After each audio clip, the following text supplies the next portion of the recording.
Good morning, YouTubers, and welcome to the Eastern Wing of the Stink Bug Works, where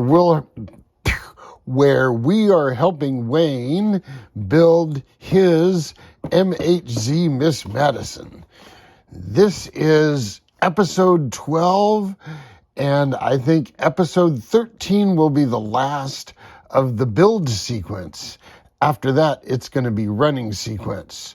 So here I am, I'm just about ready to go.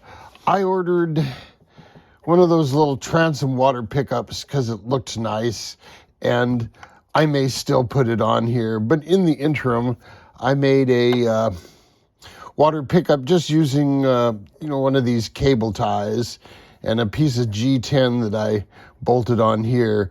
I am going to get a slightly longer bolt because I like a couple threads sticking through this nylock. As far as the build goes, I've now put a stainless steel set screw of the appropriate length in here. I've notched the drive shaft to fit. And here's what I did with the rudder linkage. The rudder linkage, while being pretty good, still had a bit of slop. So let's talk about how I took this slop out. First off, I glued this arm onto the rudder with JB weld. Be careful when you're doing it that you can get this pin in and out. Don't glue it in place. You only want to glue the arm to the rudder. The reason they had it separate, I'm sure, was for manufacturing reasons. It was a whole lot easier to manufacture it this way than try to machine a bigger piece of metal to leave just this arm. So I'm pretty sure that's why they did that. So first thing is glue that arm into here with a JB weld. The next thing is these ball end joints. They're pretty good, but they're not perfect. They could be just a little bit better. If you look, I don't know if you can see that at this scale, but there's 1/1000th of an inch of play there, and there's another 1/1000th over here. So look at how they're constructed. There's this aluminum piece that has an appropriate shaped hole for this ball to go in, and then this brass ring is a press fit into that hole to capture the ball.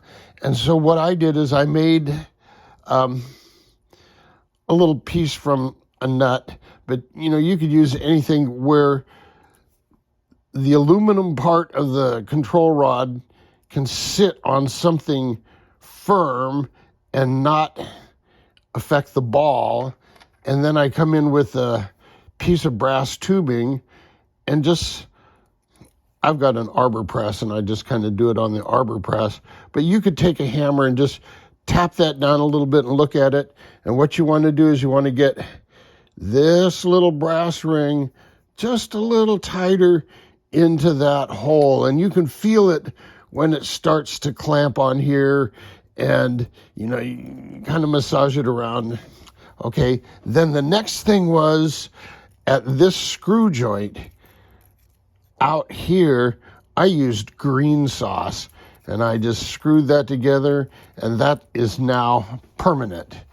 At this end, I used blue sauce because the threads are not super tight. They have a little bit of give to them as well.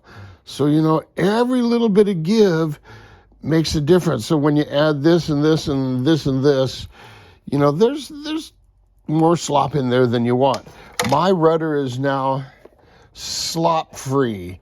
In fact, the only slop I have is here in the servo gears. So that's real nice and tight. So I talked about the water inlet, made a water inlet.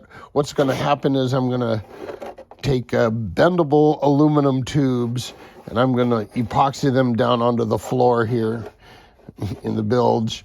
And I'll run it through here. This will plug into here and I can use whatever I want at the end of here. and pick up the cooling. I'm going to run it out the side, like I said, but again, I'm just going to put some aluminum tubes here in the bilge so it'll all be real nice and clean. All up weight on this is just under 1,300 grams, and that includes batteries in it. So 1,300 grams with batteries is 500 grams lighter than the factory version. The factory version said this thing ready to go is 1,800 grams. So I have succeeded at my initial idea of building a lighter system in this hull. So we got a light system. It should allow this hull to fly, and I'm thinking this might be kind of fun. It might be a real goer.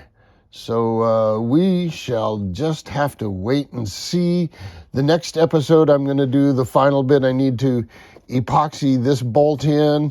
I need to drill and tap this bolt here. I now have my 18-inch or my 12-inch long drill.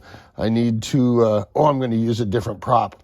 I have a really nice 637 that I'm going to start off with. That's going to be real conservative. And it may not be enough prop. I may have to go up real quick, but that's what I'm going to start with, because I lost my calculator program. I had like several versions of it, and one worked and the other one didn't, and whatever. I can't load it into my machine anymore, so I no longer have the calc program. So that's just the way it goes. So there you are, boys and girls. I've talked about the water pickup, what I need to do here. I've talked about tightening up this rudder so it is now just rock solid.